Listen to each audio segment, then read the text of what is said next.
many of them have never seen any other elections apart from the ones that are organized in the current dispensation. And now we are seeing even, the emergence of father-son kind of competition or contestation. And all those things mean that there is quite a bit that we need to understand. The population itself in Uganda, the refugee influx, and what that is, the heightened conflicts in different places. Sudan is just our neighbor that has a lot of problems right now. South Sudan is still an area that we need to watch. I think they have even postponed their elections. The DRC. So that's a geopolitical element. There are other issues like the commercialization of life in this country, including things like land and land acquisitions and how those look like for all of us. We have issues around unemployment, the challenges and the rapid urbanization. So I can go on and on, but and of course we as people who want to do a book, we have to really be able to sit back and say, how can we scope this in such a way that it is meaningful? In this country we have some very deeply interesting dynamics. We have, when you look at it from the face value, we sort of, if you take the top 10 positions in the country, the per capita of men versus women is very interesting. We have a vice president, we have a speaker, we have a prime minister, we have related contestations. It is clearly, one can argue that we are still deeply rooted in a very patriarchal system. So you wonder how a patriarchal system survives with a presence of very many women. But that means that then we have to interrogate the intersectionality of that, but also what does that mean in terms of how we navigate our electoral processes. So what we are trying to really get to is to say that we would like to have a multidisciplinary team of researchers who will look at these different aspects and start thinking through them, and eventually we write chapters out of this. Now, the way we do that is, of course, we are not going to ask everybody to write, because not everybody is a writer. But we shall be rolling out a call for proposals or call for abstracts, which will be evaluated for their scientific rigor, and and then these will be the ones that people will undertake and do some research, and then produce these chapters of the book. Now, the thing about that is that while we shall be doing that, we also thought that another important way to deal with this is not just to focus on producing the book and ending there, but have a process that follows this book. So in terms of process, we want to spend the next several months, actually maybe over a year. Please have a seat. These seats are not reserved. We have no hierarchy at CBI, but everybody comes, and even Job sat, even Job sat at the back, so which is very, but you're all welcome. So what we want to do is really to do that. So yes, we want to get to book chapters, but we want a process that helps us to arrive at those book chapters that is enriched by a number of seminars where we engage with some of these questions a little bit deeply.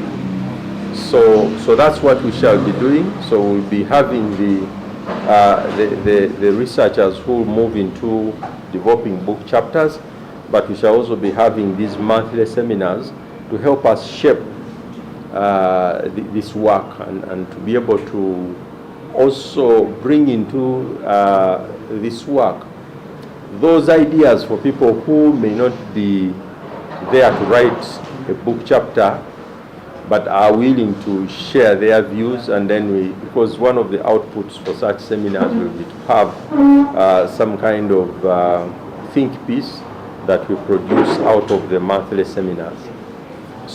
But the idea is really to do this very systematically, because we know that sometimes when people think about these topics, you want to first wait for the election to happen and then you start writing. And that is good, but it's very much a post-mortem kind of approach. You are looking at an election through a post-mortem, through the eyes of what has happened. We want to look at this election by accompanying it, accompanying each and everything. We look at the different things, whatever evolves or whatever happens, we want to be able to learn from it. And the reason we are doing this is not to create maybe just a critique of the election or the electoral process, but to do something that we can be enriched from as a country, to say that when we look at these elections, this is what we are learning and this is what can help us even into the future. Because we know that when we produce things like books, other than putting the knowledge together, we want it to be helpful and useful, not only to those who are intellectuals, but maybe even to others who are practitioners and want to learn about these kinds of things. Because at the end of the day, that becomes important. So yeah, we certainly would like to welcome. Yeah. So certainly we would like to do that and to do it in such a way that we get as much as this seat is free. Between me and him, there is nothing else. Yes. Yeah, I know some people, but please don't mind. As I said before, there is no hierarchy at CBR, so don't be like in those local governments where you see lists and then people start filling in from number 5 because they have to leave space for the chair, vice chair. No. Some of us know the implication of occupying the seat that we're not supposed to occupy. Okay. Okay. But anyway, I'm just giving that introduction to help you understand that we want this to be a rich and in-depth process. Of course, we realize we can't do everything. Of course, as you can know, nobody has the resources we need to do the kinds of things we would love to do.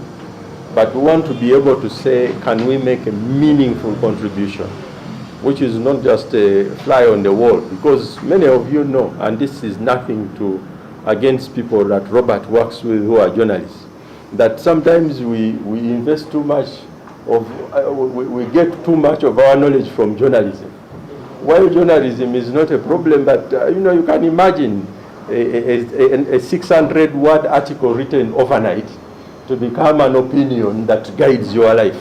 This is something that many of us sort of have to, do. Yeah, and he's also a writer of those kinds of, so he can relate to those kinds of things. So in this process, we don't want to discount that, but we want to build on all those kinds of things. Because at the end of the day, for Uganda to be able to say we have benefited from understanding our electoral process, this is important. Now, as I end, I want to also say that we also recognize that, elections have got a very particular function in the democratic functioning of the country. Elections are about choosing leaders. But you come to a country like Uganda, and then election it looks very different. I had the opportunity with the African Union this year to observe 2 elections. I observed in 2 very interesting countries. I observed elections in Lesotho. Lesotho is a small country, 1.8 million people, mountainous, surrounded by South Africa. But it was a very interesting country.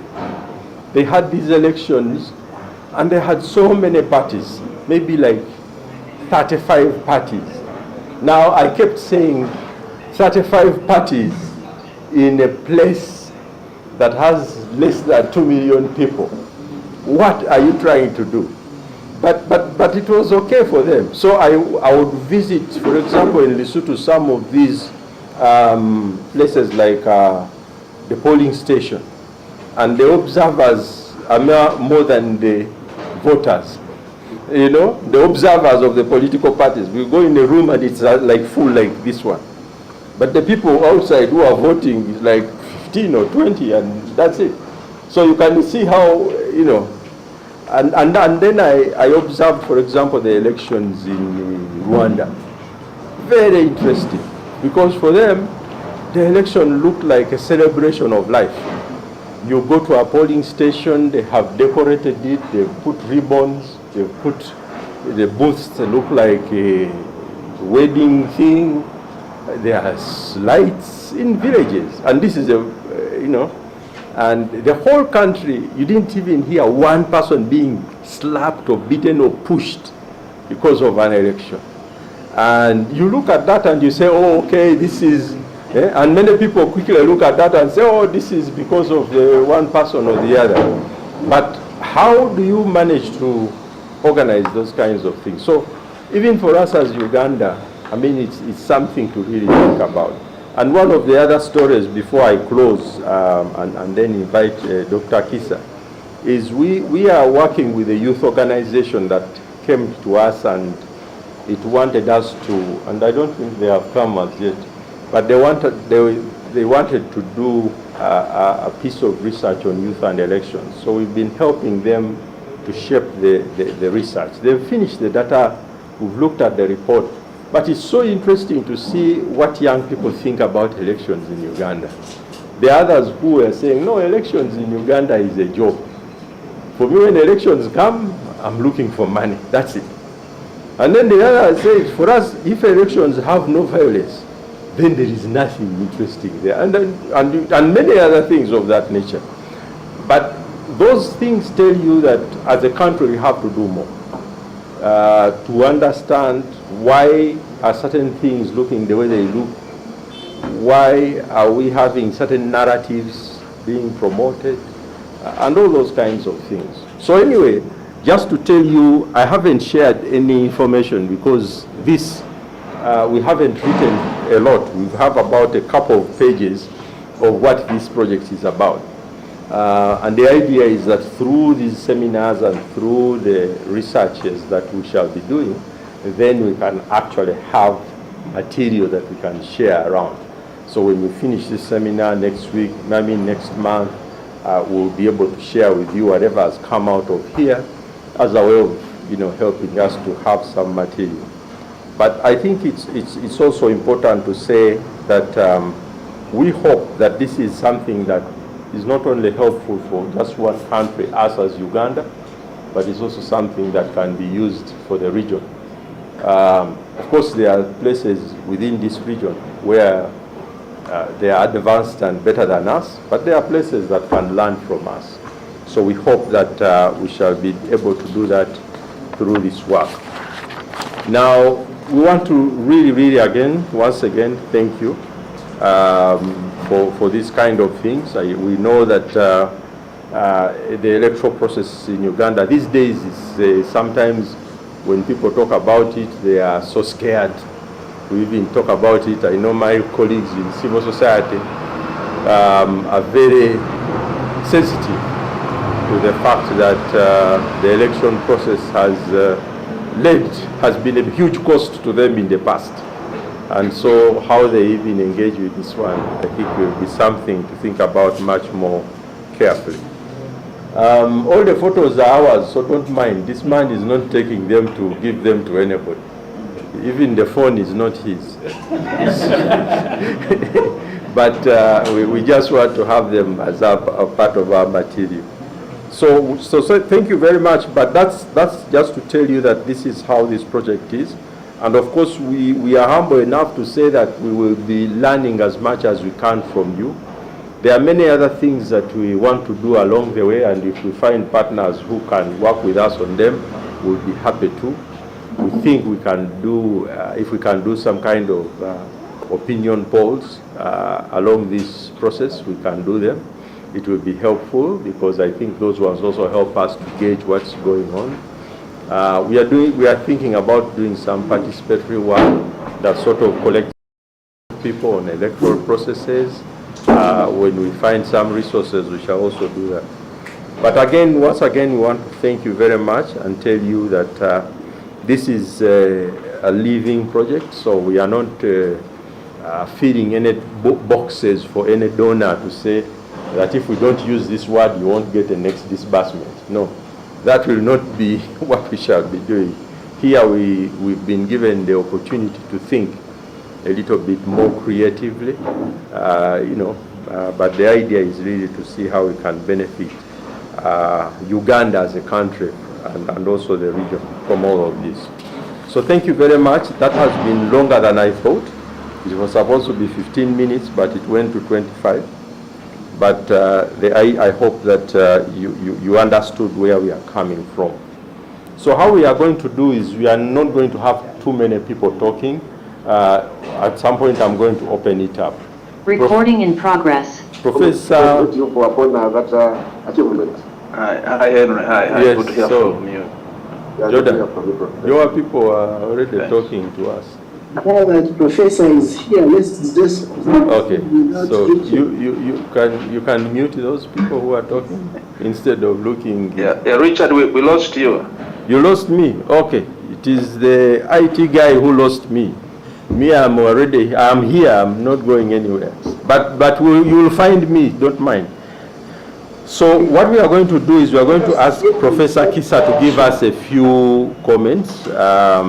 Professor Kisa is a professor of political science and African studies at the North Carolina State University. He's a research associate of the Center for Basic Research.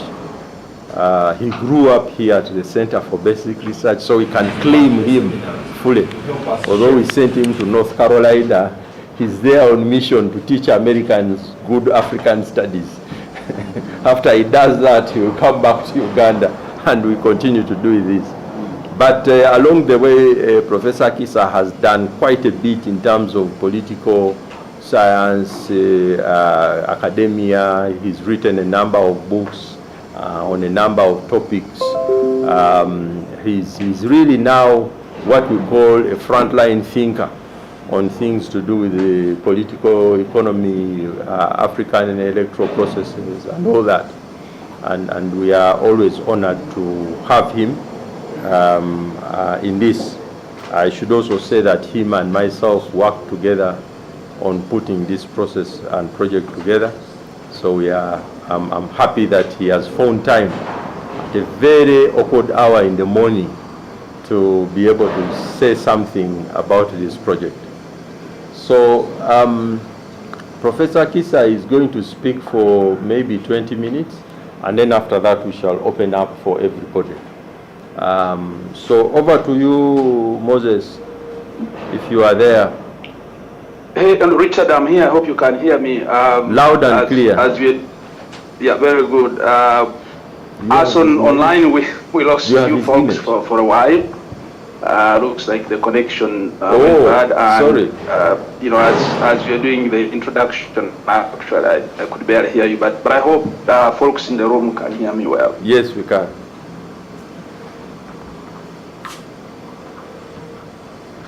Okay, so Richard, first of all, of course, thank you for asking me to say a few things. I don't know whether I should turn on my camera for the video or that might Please actually do. make the connection worse. Okay. Our connection is okay. I don't know what happened. All right. So I hope everything will be all right. Yes. So thank you, Richard, for asking me to say a few things. It's very early morning here, as you said, but I got up in time. I hope. And I don't know who is in the room, but I greet everybody. And There are many familiar faces, including Rengao. Yes. Nice. Okay. Yeah, and I should say that Richard alerted me to this rather at short notice. Otherwise, if we had time, I should have written a full paper and circulated it ahead of time for people to get a sense of what I'm going to be talking about. So what I have here, very preliminary outlook, and I titled my notes framing Uganda's 2026 elections, choose and so as we all know, Ugandans will go to the polls in 2026 to elect a president, members of parliament, and local leaders. This will be Uganda's 7th 5-year election cycle under the 1995 constitution. And the incumbent President Museveni will be running to extend his rule past the 40-year mark, an incredible feat utterly unprecedented since Uganda attained independence in 1962. By the time of the elections in early 2026, Uganda will have been an independent sovereign state, what it is worth, for nearly 64 years. And for more than half of that time, as an independent state, Uganda has been under one president. While between 1962 and 1986, a period of only 24 years, we had 7 different governments. By contrast, since 1986, and at the time of 2026, What is it? by the time of all governments before him.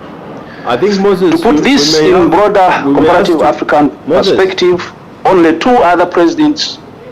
can we ask you to maybe remove your video because you are breaking a little bit? We want to be able to learn from it. Okay, I'll do. Let's see how that looks, how that goes. But at some point we will want to see you. Okay, okay. Well, so sure.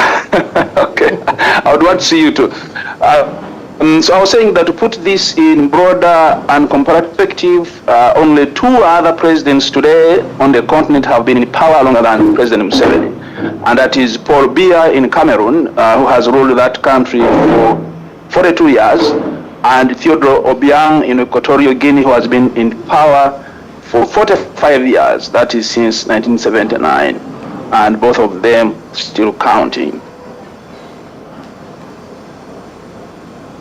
Well, a key for the incumbent, and the stakes are high given that we have a stalled transition to a new president.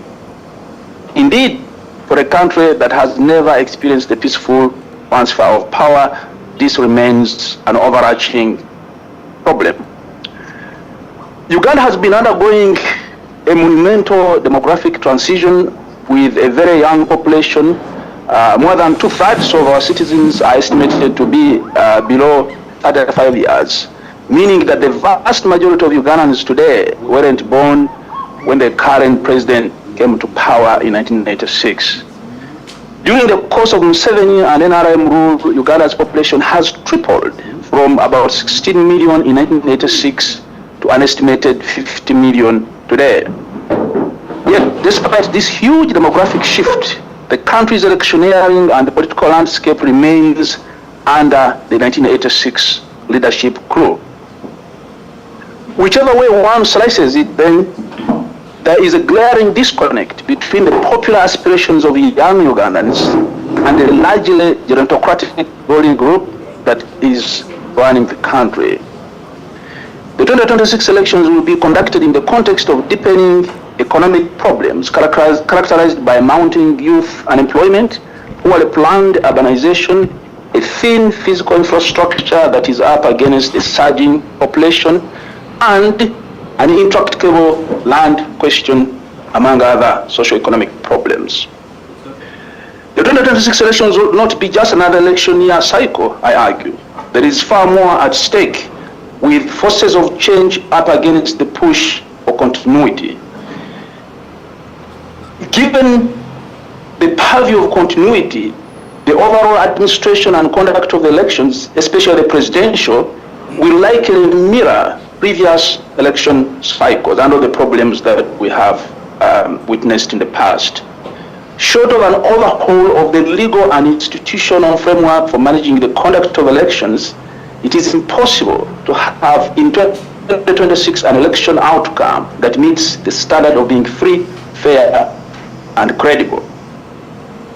At any rate, the incumbent party and the president are in the twilight years, yet there is no clear path. It's not just a fly on the wall, because many of you know, and this is nothing against people that Robert works with who are It has become apparent that the 5-year election cycle in Uganda has not deepened democracy or enhanced the institutional pillars of accountability.